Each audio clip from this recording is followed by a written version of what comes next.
नमस्कार, जय शिवराय मित्रांनो.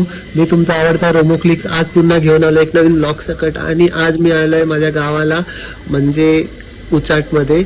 आणि आज आहे होळी. तर होळीच्या दिवशी आमची गावदेवीची पालखी सर्वांच्या घरी येते. तर आज आपण त्यांचं दर्शन घेऊया. चला.